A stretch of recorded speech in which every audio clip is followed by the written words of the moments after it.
ಇವತ್ತು ಕರ್ನಾಟಕ ರಾಷ್ಟ್ರ ಸಮಿತಿ ಪಕ್ಷದ ವತಿಯಿಂದ ರಾಜ್ಯಾದ್ಯಂತ ಹಮ್ಮಿಕೊಂಡಿರ್ತಕ್ಕಂಥ ಸುಮಾರು 3000 ಕಿಲೋಮೀಟರ್ಗಳ 31 ಜಿಲ್ಲೆಗಳಲ್ಲಿ ಐದು ಹೋಗುವಂತಹ ಜಾಥಾ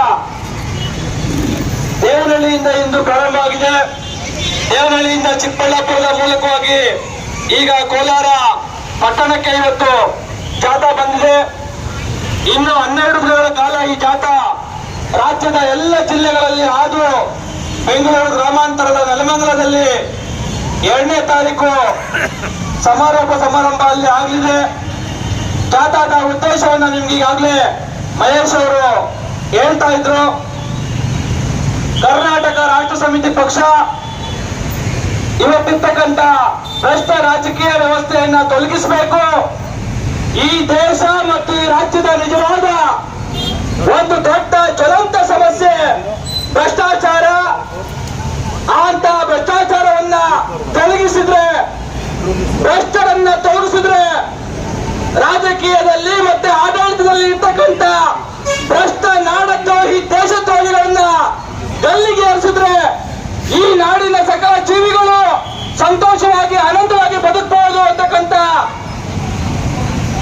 ಒಂದು ಉದ್ದೇಶದಿಂದ ರಾಜ್ಯದಲ್ಲಿ ಪ್ರಾಮಾಣಿಕವಾದ ರಾಜಕೀಯವನ್ನ ನೆಲೆಯೂರಿಸಬೇಕು.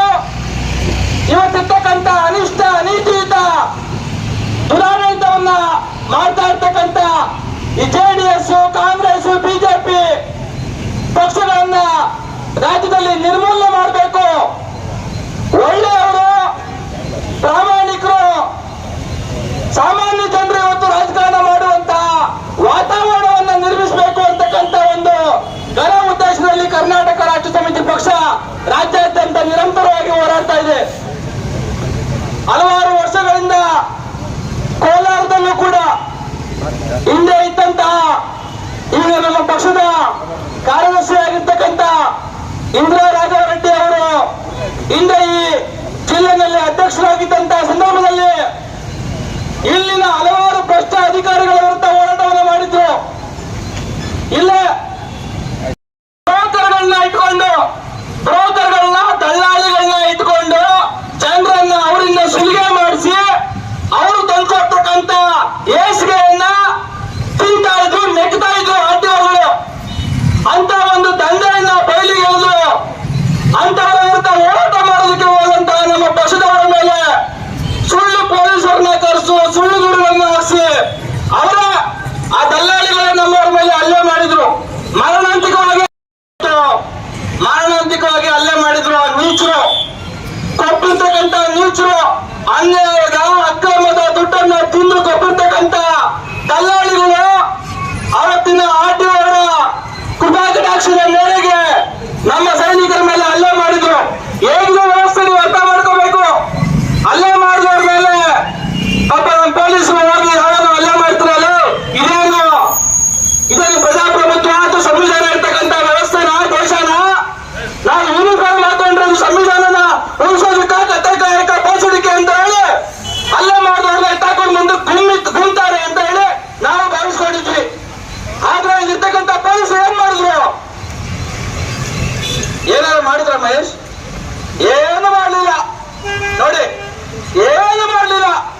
ಅಲ್ಲೇ ಮಾಡಿದವ್ರಿಗೆ ಏನು ಮಾಡಲಿಲ್ಲ. ಅವ್ರ ಮೇಲೆ ನಮ್ಮವರಿಂದ ದೂರ ತೆಗೆದುಕೊಂಡ್ರು ಅಂತ ಕಾಣುತ್ತೆ. ಆ ದೂರನ್ನು ತೆಗೆದುಕೊಂಡು ಆರಾಮಾಗಿದ್ದಾರೆ. ಹಲವಾರು ಸಂದರ್ಭಗಳಲ್ಲಿ, ಹಲವಾರು ಇಂಥದ್ದೇ ಹೋರಾಟಗಳಲ್ಲಿ ನಮ್ಮವರ ಮೇಲೆ ಹಲವಾರು ಕೇಸುಗಳನ್ನ ಪೊಲೀಸರು ದಾಖಲೆ ಮಾಡಿದ್ದಾರೆ. ಇದು ಪೊಲೀಸರ ವಿರುದ್ಧವಾಗಿ ಅಥವಾ ಪೊಲೀಸರ ಸಮಸ್ಯೆ ಅಂತ ಮಾತಾಡ್ತಾ ಇಲ್ಲ. ಒಟ್ಟಾರೆ ವ್ಯವಸ್ಥೆ ಯಾವ ಅಧೋಗತಿಗೆ ಎಳೆದಿದೆ, ಈ ವ್ಯವಸ್ಥೆನ ಸರಿಪಡಿಸಬೇಕು ಅಂತಂದ್ರೆ ಏನ್ ಮಾಡ್ಬೇಕು? ಆ ಕಾರಣಕ್ಕಾಗಿ ಕರ್ನಾಟಕ ರಾಷ್ಟ್ರ ಸಮಿತಿ ಪಕ್ಷ ಇವತ್ತು, ಅದನ್ನು ಕರ್ನಾಟಕ ರಾಷ್ಟ್ರ ಸಮಿತಿ ಪಕ್ಷದ ಸೈನಿಕರು ಆದಿ ಪೀಳಿಗೆಯಲ್ಲಿ ಕಂಡ ಅನ್ಯಾಯವನ್ನ ಖಂಡಿಸ್ತಾ ಇವತ್ತು ಹೋರಾಟವನ್ನು ಮಾಡ್ತಾ ಇದ್ದಾರೆ.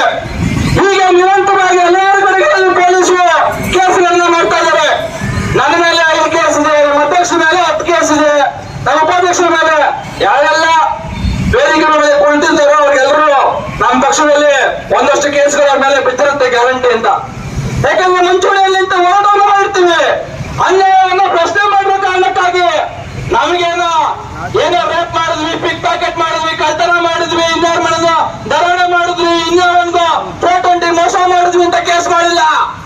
ಅನ್ಯಾಯವನ್ನ ಪ್ರಶ್ನೆ ಮಾಡೋದಕ್ಕೆ ಕೇಸ್ ಮಾಡಿದ್ದಾರೆ. ನಾವೇನು ಎದುರುಕೊಳ್ಳಲ್ಲ, ಅದಕ್ಕೆ ಎದುರುಕೊಂಡಿದ್ರೆ ಇರ್ತಕ್ಕ ಬರ್ತಾನೆ ಇರಲಿಲ್ಲ, ಇಷ್ಟೆಲ್ಲ ಹೋರಾಟವನ್ನ ಮಾಡ್ತಾನೆ ಇರಲಿಲ್ಲ.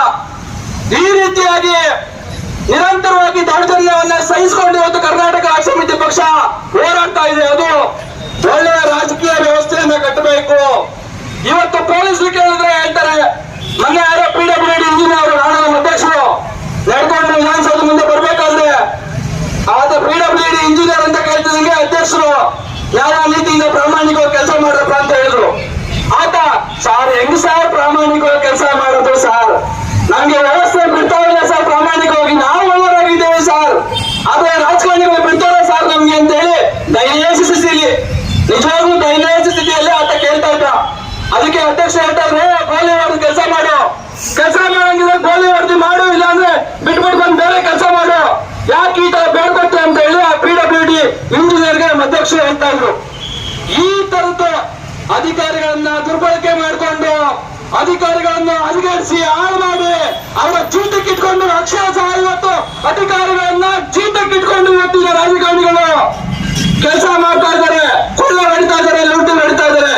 ಇದು ನಿಲ್ಬೇಕು ಅಂತ ಅಂದ್ರೆ ಒಳ್ಳೆ ರಾಜಕಾರಣ ಬರ್ಬೇಕು. ಇವತ್ತು ಏನೋ ದುಡ್ಡಿನ ರಾಜಕಾರಣ ನಡೀತಾ ಇದೆ, ಜಾತಿಯ ರಾಜಕಾರಣ ನಡೀತಾ ಇದೆ, ಕೋಮಿನ ಆಧಾರದ ಮೇಲೆ ರಾಜಕಾರಣ ನಡೀತಾ ಇದೆ. ಇದು ಅಂತ್ಯ ಆಗ್ಬೇಕು ಅಂತ ಹೇಳಿ ಜನಸಾಮಾನ್ಯರ ರಾಜಕಾರಣವನ್ನು ಮಾಡೋ ಹಾಗೆ ಆಗ್ಬೇಕು ಅಂತ ಹೇಳಿ ಕರ್ನಾಟಕ ರಾಷ್ಟ್ರ ಸಮಿತಿ ಪಕ್ಷ ರಾಜ್ಯಾದ್ಯಂತ ಒಂದು ರಾಜಕೀಯ ಪ್ರಜ್ಞೆಯನ್ನ ಮೂಡಿಸಬೇಕು ಅಂತ ಹೇಳಿ ಜಾಥಾವನ್ನ ಮಾಡ್ತಾ ಇದೆ. ಬಂಧುಗಳ ಇತ್ತೀಚೆಗಷ್ಟೇ ಒಂದು ಬಹಳ ದೊಡ್ಡ ಹೋರಾಟ ಪ್ರಾರಂಭವಾಗಿದೆ. ಡೆಲ್ಲಿನಲ್ಲಿ ರೈತರು ಕಳೆದ 2020 ಸುಮಾರಿನಲ್ಲಿ ಬಹಳ ದೊಡ್ಡ ಹೋರಾಟವನ್ನ ಅಲ್ಲಿನ ಮುಖ್ಯವಾಗಿ ಪಂಜಾಬ್, ಹರಿಯಾಣ, ಉತ್ತರ ಪ್ರದೇಶ, ರಾಜಸ್ಥಾನದ ರೈತರುಗಳು ಬಹಳ ದೊಡ್ಡ ಹೋರಾಟವನ್ನ ಮಾಡಿದ್ರು. ಎದಕ್ಕಾಗಿ ಹೋರಾಟವನ್ನ ಮಾಡಿದ್ರು? ಯಾವ ರೈತರ ಹಿತ ಕಾಯೋದಕ್ಕೆ ಇವತ್ತು ಸರ್ಕಾರಗಳಿಂದ ನಾವು ಆಯ್ಕೆ ಮಾಡ್ಕೊಂಡಿದ್ದೀವಿ, ಯಾರ ಜನರ ಕಲ್ಯಾಣಕ್ಕಾಗಿ ಕೆಲಸ ಮಾಡ್ಲಿ ಅಂತ ಹೇಳಿ ಸರ್ಕಾರವನ್ನು ಆಯ್ಕೆ ಮಾಡ್ಕೊಂಡಿದ್ದೀವಿ, ಅಂತ ನೀಚರು, ಅಂತ ಜನರ, ಅಂತ ರೈತರ ವಿರುದ್ಧವಾಗಿ ಕಾನೂನುಗಳನ್ನು ರೂಪಿಸಿದ ಕಾರಣಕ್ಕಾಗಿ ಡೆಲ್ಲಿನಲ್ಲಿ 2020 ಸುಮಾರಿನಲ್ಲಿ ಸುಮಾರು 1 ವರ್ಷಗಳ ಕಾಲ ರೈತರು ಹೋರಾಟವನ್ನು ಮಾಡಿದ್ರು.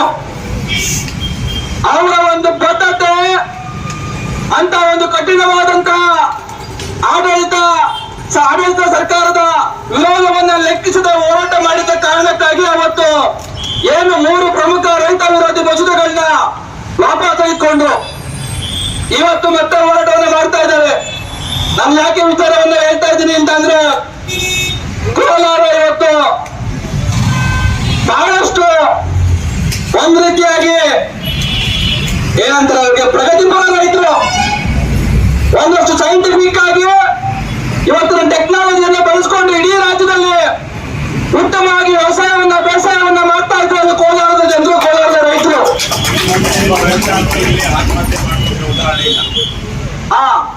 ಒಬ್ಬನೇ ಒಬ್ಬ ಕೋಲಾರದ ರೈತರು ಆತ್ಮಹತ್ಯೆ ಮಾಡ್ಕೊಂಡಿರ್ತಕ್ಕಂಥ ಉದಾಹರಣೆ ಇಲ್ಲ ಅಂತಕ್ಕಂಥ ಮಾಹಿತಿ ನಮ್ಮ ಅಧ್ಯಕ್ಷರು ಹೇಳ್ತಾ ಇದ್ದಾರೆ.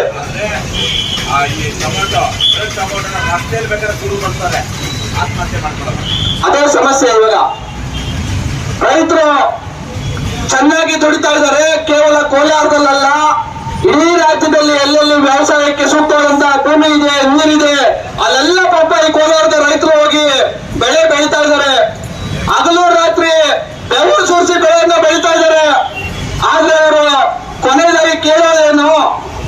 ಸರ್ಕಾರವನ್ನ ಕೇಳೋದೇನು? ಇವರು ರೀತಿಯಾಗಿ ಲಾಟ್ರಿ ಆಗಿದೆ, ಹೊಡೆದ್ರೆ ಲಾಟ್ರಿ, ಇಲ್ಲ ಅಂದ್ರೆ ಗೋತ ಅಂತ ಪರಿಸ್ಥಿತಿ ಇವತ್ತು ನಿರ್ಮಾಣ ಆಗಿದೆ. ಆ ಕಾರಣಕ್ಕಾಗಿ ಈಗ ದೆಹಲಿಯಲ್ಲಿ ರೈತರು ಮತ್ತೆ ಹೋರಾಟವನ್ನ ಪ್ರಾರಂಭ ಮಾಡಿದ್ದಾರೆ. ಕಳೆದ ಬಾರಿ ದೆಹಲಿಯಲ್ಲಿ ರೈತರು ಹೋರಾಟ ಮಾಡಿದಾಗ ಸರ್ಕಾರ ಒಂದು ಆಶ್ವಾಸನೆಯನ್ನು ಕೊಟ್ಟಿತ್ತು.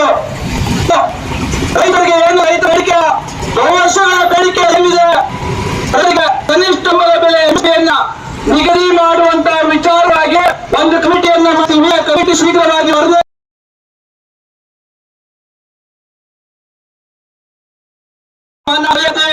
ನಾವು ಆಡ್ರೆ ಮಾತನ್ನ ಉಳಿಸ್ಕೋಬೇಕು ಅಂತ ಏನಾದ್ರು ಇದ್ದ ತಾನೆ ಮುಗಿತಾರಪ್ಪ, ಬೈತಾರಪ್ಪ, ಹಂಗೆ ಹೇಳಿದ್ವಿ ಬಿಟ್ಟರೆ ಆಗಲ್ಲ. ಹಾಗೆ ರಾಜಕಾರಣ ಟಿವಿನಲ್ಲಿ ಬ್ರೇಕಿಂಗ್ ನ್ಯೂಸ್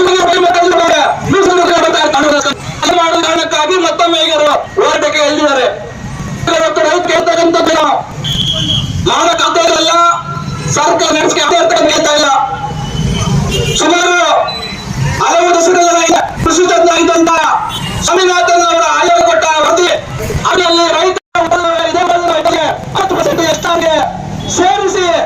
ಕನಿಷ್ಠ ಬೆಂಬಲ ಬೆಲೆಯನ್ನು ನಿಗದಿ ಮಾಡಬೇಕು ಅಂತ ಹೇಳಿ ಒಂದು ಪ್ರಮುಖವಾದಂತಹ ಒಂದು ಸಜೆಷನ್ ಅನ್ನ ಕೊಡುತ್ತೆ.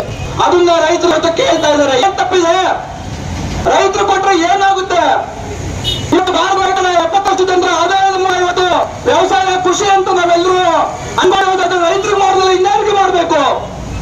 ನೀವು ಕೊಡ್ತಕ್ಕಂತ ರೈತ ಬೆಲೆ ಸಿಗದೆ ನಿಮ್ಮ ಭಿಕ್ಷೆ ಯಾರಿಗೆ ಬೇಕು? ಹಾಗಾಗಿ ರೈತರ ಮಕ್ಕಳಿಗೆ MSP ಇವತ್ತು ನಿಗದಿ ಮಾಡಿ ಸರ್ಕಾರ ರೈತರಿಗೆ ಬೆಂಬಲ ಬೆಲೆಯನ್ನು ಕೊಟ್ಟಿದ್ದೆ. ಆದ್ರೆ ರೈತರ ಮಕ್ಕಳು ಇಂಜಿನಿಯರ್ ಆಗ್ತಾರೆ, ರೈತರ ಮಕ್ಕಳು ಡಾಕ್ಟರ್ ಆಗ್ತಾರೆ, ರೈತರ ಮಕ್ಕಳು ಬಿಸ್ನೆಸ್ ಮ್ಯಾನ್ಗಳಾಗ್ತಾರೆ. ಆದ್ರೆ ಈ ಸರ್ಕಾರಗಳಿಗೆ ಇವರಿಗೆ ಅದು ಬೇಕಿಲ್ಲ. ರೈತರ ಮಕ್ಕಳು ಗುಲಾಮರಾಗಿರ್ಬೇಕು, ರೈತರ ಮಕ್ಕಳು ಹಣ ಎಂಡ ಹಂಚಬೇಕು. ಚುನಾವಣೆಗಳು ಬಂದ್ರೆ ಎಂಡಲ ಮೂಟೆಯನ್ನು ಹೊತ್ಕೊಂಡು ಮನೆ ಮನೆ ಬಾಗಿಲಿಗೆ ಹೋಗ್ಬೇಕು. ಯಾವುದೋ ಒಬ್ಬ ನಾಯಕ ಭ್ರಷ್ಟ ನೀಚ ಅರಮ ಬರ್ತಾನೆ ಅಂತ ಅಂದ್ರೆ ಒಂದು ಬಾವುಟವನ್ನು ಕಟ್ಟಬೇಕು, ಫ್ಲೆಕ್ಸ್ ಕಟ್ಟಬೇಕು. ಅದಕ್ಕೆ ರೈತರ ಮಕ್ಕಳು ಬೇಕು. ಸೊ ಹಾಗಾಗಿ ಇವರು ರೈತರ ಕಲ್ಯಾಣಕ್ಕೆ ಏನು ಇವತ್ತು ರೈತರು ಬೇಡಿಕೆಯನ್ನ ಇಟ್ಟಿದ್ದಾರೆ ಅದನ್ನ ಮಾಡೋದಿಲ್ಲ. ಈ ತರದ ಒಂದಲ್ಲ ಹಲವಾರು ಸಾವಿರಾರು ಜನ ವಿರೋಧಿ ನೀತಿಗಳನ್ನ ಇವತ್ತಿನ ಭ್ರಷ್ಟ ಸರ್ಕಾರಗಳು ಮಾಡ್ತಾ ಇದ್ದಾವೆ. ಈ ಎಲ್ಲ ಹಿನ್ನೆಲೆಯಲ್ಲಿ ಇಂಥ ಒಂದು ಅವ್ಯವಸ್ಥೆ ದುರಾಡಳಿತ ಇವತ್ತು ದೇಶದಲ್ಲಿ ರಾಜ್ಯದಲ್ಲಿ ನಿಲ್ಲಬೇಕು ಅಂತ ಅಂದ್ರೆ ಒಳ್ಳೆಯ ವ್ಯವಸ್ಥೆ ಬರಬೇಕು. ಪ್ರಾಮಾಣಿಕ ಚುನಾವಣೆಗಳಲ್ಲಿ ಗೆಲ್ಲಬೇಕು. ಚುನಾವಣೆಗಳಲ್ಲಿ ಏನು ಇವತ್ತು ಹಣ ಎಂಡ ಹರಿತಾ ಇದೆ ಅದು ನಿಲ್ಲಬೇಕು. ಜನಸಾಮಾನ್ಯರು ಕೂಡ ಯಾವುದೇ ರೀತಿ ಹಣ ಖರ್ಚು ಮಾಡಿದ ಚುನಾವಣೆಯಲ್ಲಿ ಗೆಲ್ಲುವ ಹಾಗೆ ಆಗ್ಬೇಕು. ಅದು ಇವತ್ತು JCB ಪಕ್ಷಗಳಲ್ಲಿ ಸಾಧ್ಯ ಇದೆಯಾ? ರಾಜಕಾರಣ ಮಾಡೋಕೆ JDS ಕಾಂಗ್ರೆಸ್ BJP ಪಕ್ಷಗಳಲ್ಲಿ ಸಾಧ್ಯ ಇದೆಯಾ? ಹೋಗ್ಲಿ, ಯಾರಾದ್ರೂ ರೈತರ ಮಕ್ಕಳು ಹೋದ್ರೆ ಅವರನ್ನ ತಾಲೂಕು ಅಧ್ಯಕ್ಷರನ್ನಾಗೋ ಜಿಲ್ಲಾ ಅಧ್ಯಕ್ಷರನ್ನಾಗೋ ತಾಲೂಕ್ ಪಂಚಾಯತಿಗೆ ಸೀಟ್ ಕೊಡೋದಾಗ್ಲಿ, ಜಿಲ್ಲಾ ಪಂಚಾಯತಿಗೆ ಸೀಟ್ ಕೊಡೋದಾಗ್ಲಿ ರೈತರ ಮಕ್ಕಳಿಗೆ ನಿಷ್ಠಾವಂತ ಕಾರ್ಯಕರ್ತರಿಗೆ JCB ಪಕ್ಷಗಳು ಕೊಡ್ತಾವ ಮಾಡ್ತಾವ? ಮಾಡ್ತಾ ಇಲ್ಲ, ಮಾಡೋದಿಲ್ಲ. ಅವರು ಆಕರ್ಷಕಲ್ಲ ಇರೋದು. ಅವ್ರ ಜೇಬಿಗೆ ಎಷ್ಟು ಸಿಗುತ್ತೋ ಅಷ್ಟನ್ನ ಲೂಟಿ ಮಾಡ್ಕೊಂಡು ಹೋಗೋದಕ್ಕೆ, ಬಿಸ್ನೆಸ್ ಮಾಡೋದಕ್ಕೆ JCB ಪಕ್ಷಗಳು ಇವತ್ತು ನಿಂತಿರೋದು. ಕರ್ನಾಟಕ ರಾಷ್ಟ್ರ ಸಮಿತಿ ಪಕ್ಷ ಮುಂಬರ್ತಾ ಇರ್ತಕ್ಕಂತ ಎಲ್ಲ ಜಿಲ್ಲಾ ಪಂಚಾಯತ್ ತಾಲೂಕ್ ಪಂಚಾಯತ್ಗಳಿಗೆ ಪ್ರಾಮಾಣಿಕ ಜನಸಾಮಾನ್ಯ ಅಭ್ಯರ್ಥಿಗಳನ್ನ ಕಣಕ್ಕಿಳಿಸಬೇಕು ಅಂತ ಹೇಳಿ ನಿರ್ಧಾರ ಮಾಡಿಕೊಂಡು ಈಗಾಗಲೇ ಅದರ ತಯಾರಿಯಲ್ಲಿ ನಿರತವಾಗಿದೆ.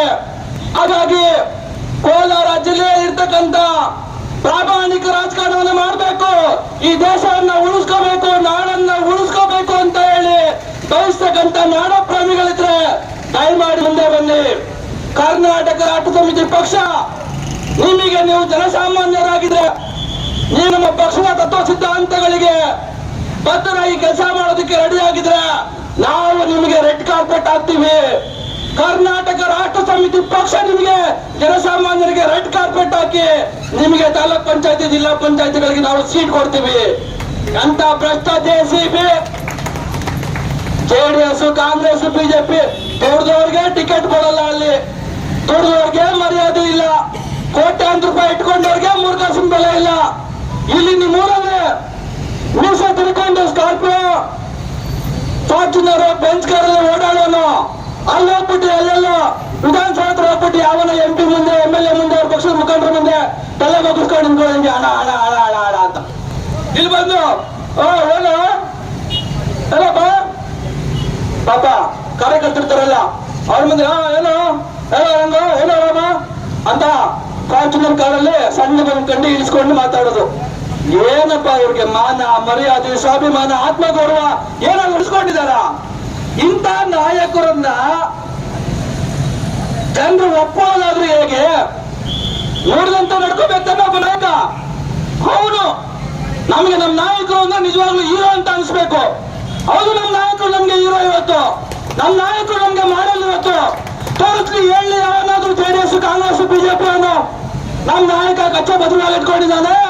ನಮ್ಮ ನಾಯಕ ಐಕೊಂಡ್ ತಿನ್ನೋದಕ್ಕೆ ಹೋಗಲ್ಲ, ನಮ್ಮ ನಾಯಕ ಭ್ರಷ್ಟಾಚಾರ ಮಾಡಲ್ಲ, ನಮ್ಮ ನಾಯಕ ಲೂಟಿ ಹೊಡೆಯಲ್ಲ, ನಮ್ಮ ನಾಯಕ ಸುಳ್ಳು ಹೇಳಲ್ಲ. ಯಾರಾದ್ರೂ JCB ಪಕ್ಷದಲ್ಲಿರ್ತಕ್ಕಂಥವ್ರು ಅವ್ರ ನಾಯಕರು ಒಳ್ಳೆಯವರು ಅಂತ? ನೀಚಾತಿ ನೀಚರು ಭ್ರಷ್ಟರು ಅಯೋಗ್ಯರು ಇವತ್ತು JCB ಪಕ್ಷಗಳಲ್ಲಿ ತುಂಬಿರುವಂತವ್ರು. ಈ ನಿಟ್ಟಿನಲ್ಲಿ ಅಂತ ಅನೀತಿಯುತ ಈ ದೇಶಕ್ಕೆ ಈ ನಾಡಿಗೆ ಮಾರಕವಾಗಿರ್ತಕ್ಕಂಥ ರೀತಿಯಲ್ಲಿ ರಾಜಕಾರಣ ಮಾಡ್ತಾ ಇರ್ತಕ್ಕಂಥ ಈ JCB ಪಕ್ಷಗಳನ್ನ ತೊಲಗಿಸಬೇಕು. ರಾಜ್ಯದ ಜನರು ನಲಗಿ ಹೋಗಿದ್ದಾರೆ ನಿಜವಾಗ್ಲೂ ಅಕ್ಷರಶಃ. ಯಾವುದಾದ್ರೂ ಸರ್ಕಾರಿ ಕಚೇರಿಗೆ ಇವತ್ತು ನಮ್ಮ ಜನರು ಹೋಗಬೇಕು ಅಂತ ಅಂದ್ರೆ ಭಯ ಶುರುವಾಗುತ್ತೆ. ಪೊಲೀಸ್ ಠಾಣೆಗಳಿಗೆ ಹೋಗ್ಬೇಕು ಅಂತ ಅಂದ್ರೆ ಪಾಪ ನಮ್ಮ ಪೊಲೀಸರಿಗೆ ನಾವು ಕೈ ಮುಗಿದು ಹೇಳಿದ್ರು ಅಷ್ಟೇ, ಒಳ್ಳೆ ಮಾತಲ್ಲಿ ಹೇಳಿದ್ರು ಅಷ್ಟೇ, ಬೈದ್ರು ಅಷ್ಟೇ, ಅವ್ರೇನ್ ಬದಲಾಗಲ್ಲ ಅಥವಾ ಅವ್ರಿಗೆ ಬದಲಾಗೋದಕ್ಕೆ ಅವಕಾಶನೇ ಇಲ್ವೋ ಅನ್ನೋ ಗೊತ್ತಿಲ್ಲ ನನಗಂತೂ. ಜನಸಾಮಾನ್ಯರು ಪೊಲೀಸ್ ಠಾಣೆಗಳಿಗೆ ಹೋದ್ರೆ ಇವತ್ತು ಮರ್ಯಾದೆ ಇಲ್ಲ.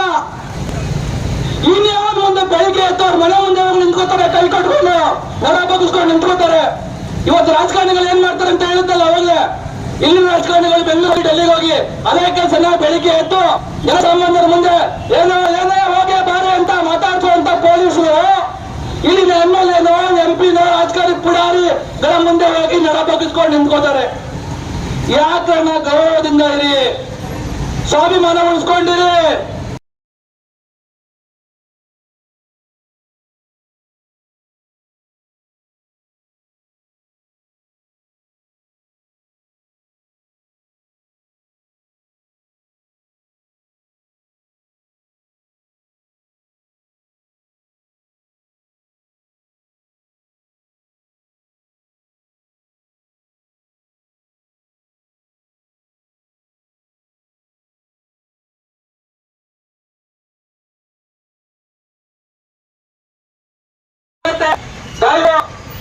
ಉಳಿದತಕ್ಕಂತ ಎಲ್ಲ ಚುನಾವಣೆಗಳಲ್ಲಿ ಇಷ್ಟೆಲ್ಲ ಹೋರಾಟವನ್ನ ಮಾಡಿಕೊಂಡು ಈ ನಾಡನ್ನ ಕಟ್ಟೋದಕ್ಕೆ ಹಲವಾರು ಯೋಜನೆಗಳನ್ನು ರೂಪಿಸಿಕೊಳ್ತಕ್ಕಂತ ಕರ್ನಾಟಕ ರಾಜ್ಯ ಸಮಿತಿ ಪಕ್ಷವನ್ನ ಬೆಂಬಲಿಸಬೇಕು.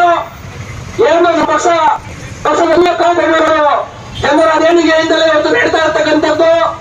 ಹಾಗಾಗಿ ನಿಮ್ಮ ಕೈಲಾದಷ್ಟು ದೇಣಿಗೆಯನ್ನು ಕೊಟ್ಟಿರೋ ಕರ್ನಾಟಕ ರಾಜ್ಯ ಸಮಿತಿ ಪಕ್ಷವನ್ನು ತಾವೆಲ್ಲ ಮುಂದಿನ ದಿನಗಳಲ್ಲಿ ಬೆಂಬಲಿಸಬೇಕು ಅಂತ ಕೇಳ ಒಂದು